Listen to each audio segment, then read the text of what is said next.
Kasih karunia menyertai kamu dan damai sejahtera dari Allah Bapa dan Tuhan Yesus Kristus. Amin. Saudara yang kekasih dalam nama Tuhan Yesus Kristus, firman Tuhan pada hari ini tertulis dari surat Apostel Paulus kepada jemaat Roma, Roma 8 ayat yang ke-37. Beginilah firman Tuhan. Tetapi dalam semuanya itu kita lebih daripada orang-orang yang menang oleh Dia yang telah mengasihi kita. Tetapi dalam semuanya itu kita lebih daripada orang-orang yang menang oleh Dia yang telah mengasihi kita. Saudara yang kekasih dalam nama Tuhan Yesus, pernah nggak terbesit di pikiran kita ketika ada satu persoalan yang sangat-sangat menghabiskan energi, menghabiskan waktu, bahkan menguras pikiran kita.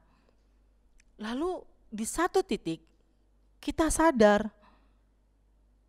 apa ya rencana Tuhan di balik semua perkara ini? Kuat nggak saya, mampu nggak saya menghadapi semua persoalan yang datang bertubi-tubi ini? Bisa nggak ya saya mengatasinya? Atau ketika kita sedang berduka cita, atau kita kehilangan seseorang yang sangat kita kasihi, lalu datang teman atau saudara yang memberikan penghiburan, berusaha menguatkan kita, dan dia berkata, jangan takut, semua akan berlalu. Ya mungkin saudara pada saat itu dalam hati kita akan berkata, ya gampang banget ngomongnya, karena gak kamu yang mengalaminya.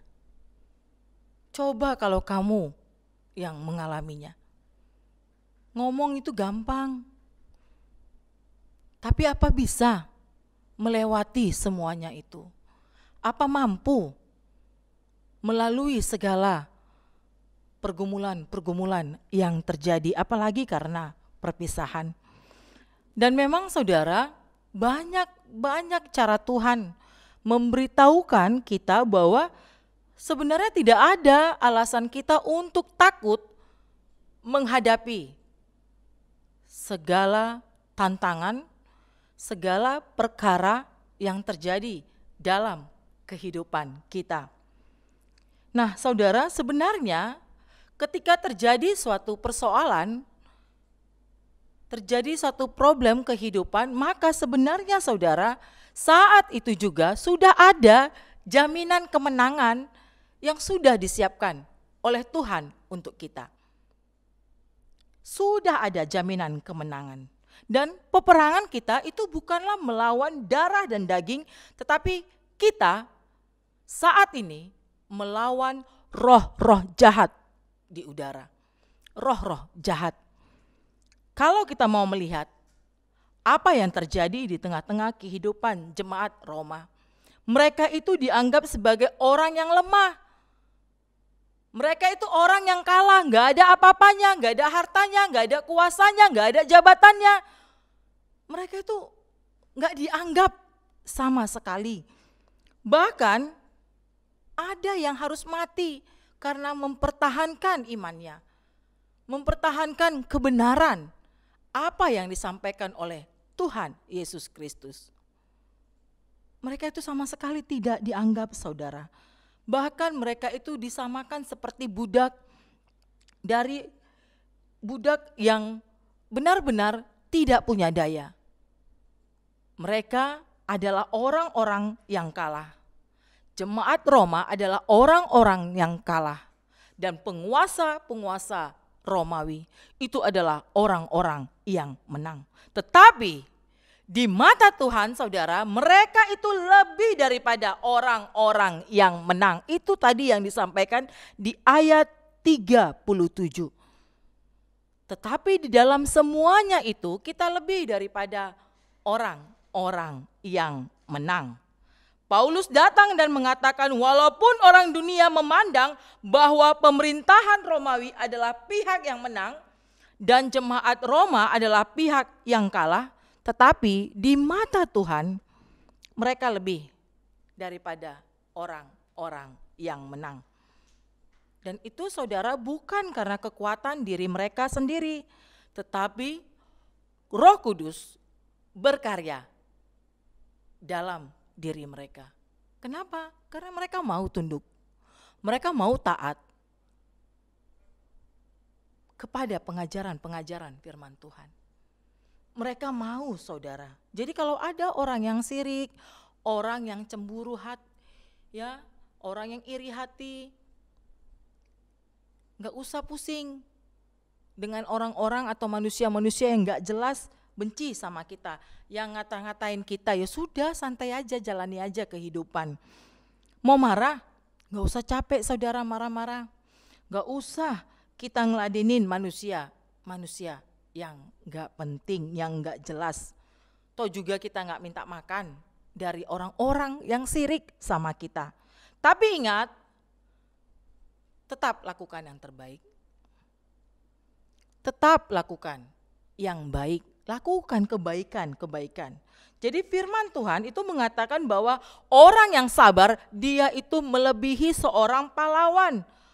Dan untuk seorang yang bisa menguasai dirinya, dia melebihi orang yang merebut kota. Amsal 16 ayat 32.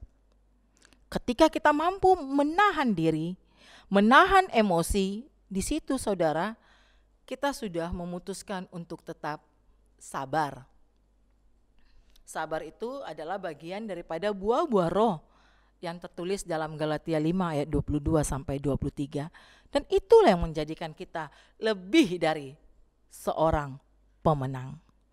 Kita menjadi lebih dari pemenang karena kita menang atas hal-hal yang tak kelihatan. Gak usah harus pakai piala, we are the champion, enggak. Hal-hal yang tidak kelihatan manusia. Kita bisa menjadi lebih dari seorang pemenang karena firman Tuhan itu sudah memberikan kunci-kunci kemenangan kepada kita. Ini yang harus kamu lakukan supaya kamu bisa sabar. Ini yang harus kamu lakukan supaya kamu tidak membalas kejahatan dengan kejahatan, tapi balaslah kejahatan dengan kebaikan.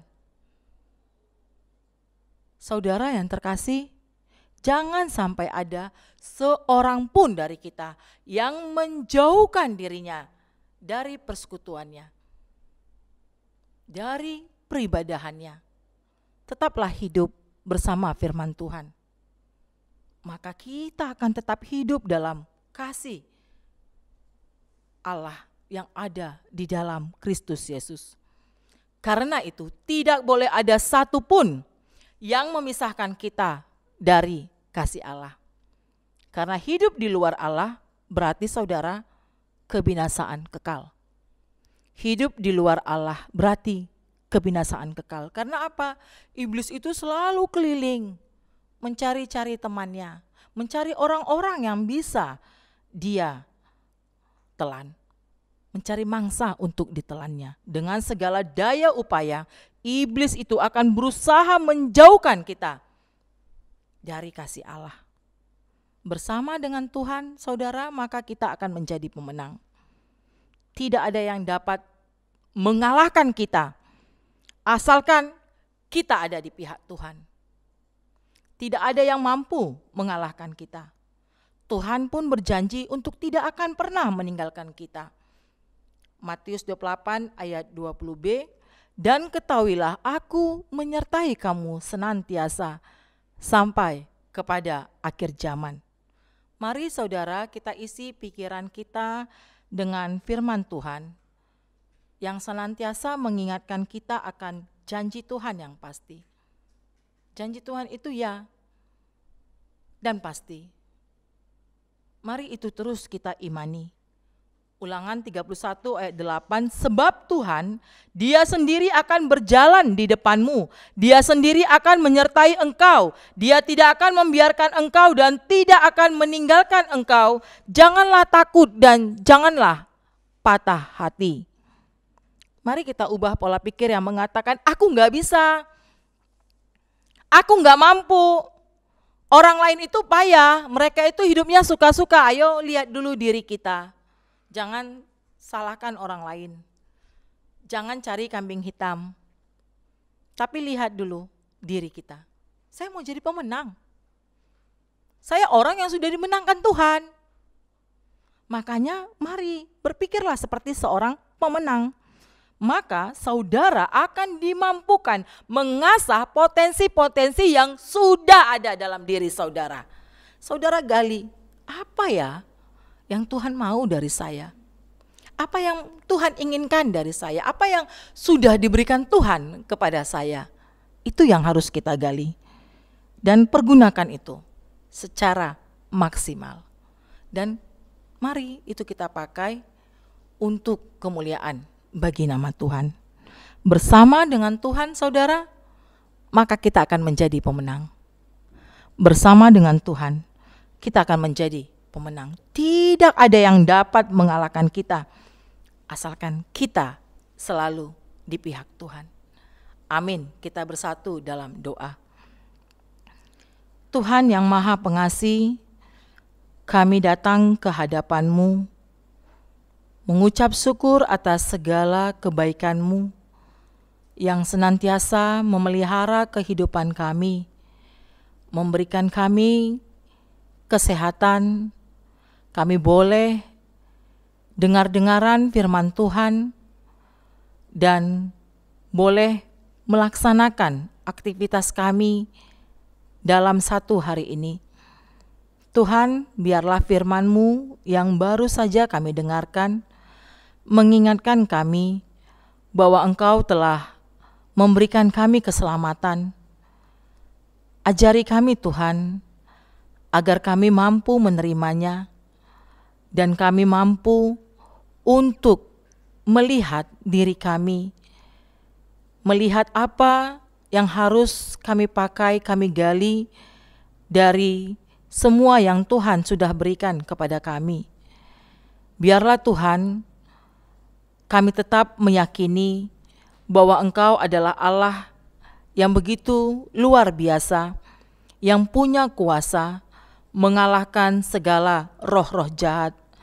Engkau yang mengajari kami Tuhan, memampukan kami, agar kami boleh memenangkan pertarungan untuk melawan segala kuasa-kuasa setan, melawan kuasa-kuasa kedagingan kami yang membawa kami jauh dari Engkau, yang membawa kami jauh dari persekutuan kami. Karena itu Tuhan, biarlah kasih setiamu yang senantiasa mengalir dalam kehidupan kami, sehingga kami boleh mengasihi sesama kami. Kami boleh Tuhan keluar dari segala persoalan kehidupan kami dan melihat Engkau akan memberikan kemenangan bagi kami, sehingga kami boleh Tuhan bersorak-sorai memuliakan nama-Mu. Tuhan, kami serahkan segala kehidupan kami ke dalam tangan pengasihan-Mu. Biarlah Engkau yang senantiasa berkarya di dalam hati dan pikiran kami, menerangi jiwa kami, agar kami boleh Tuhan senantiasa bersyukur atas rahmat yang telah Engkau berikan kepada kami, dan hidup kami Tuhan boleh menjadi saluran berkat bagi orang-orang yang sangat membutuhkan pertolongan kami. Tuhan, kami serahkan juga kehidupan seluruh jemaat-Mu, seluruh saudara kami yang saat ini sedang dalam keadaan terbaring lemah, yang saat ini sedang dalam menghadapi pergumulan karena dia menghadapi satu penyakit. Jangan biarkan dia takut, jangan biarkan dia khawatir Tuhan, tapi berikan dia roh yang menyala-nyala, yang memberikan dia semangat, agar dia meyakini bahwa Engkau telah mengutus para medis, mengutus para malaikat-malaikat untuk memberikan pengobatan yang terbaik, sehingga dia boleh memenangkan segala sakit penyakitnya dan dia boleh sembuh, bersorak-sorai memanggil nama Tuhan Yesus. Tuhan, persatukan kami semuanya di dalam kasih setia-Mu. Biarlah Engkau yang senantiasa memelihara kehidupan kami, memberikan kami kesehatan, memberikan kami hikmat dari sorga, agar kami boleh melakukan segala kegiatan kami hanya untuk kemuliaan nama Tuhan. Kasihani kami Tuhan, kasihani kami. Ampunkan kami dari segala dosa dan pelanggaran kami.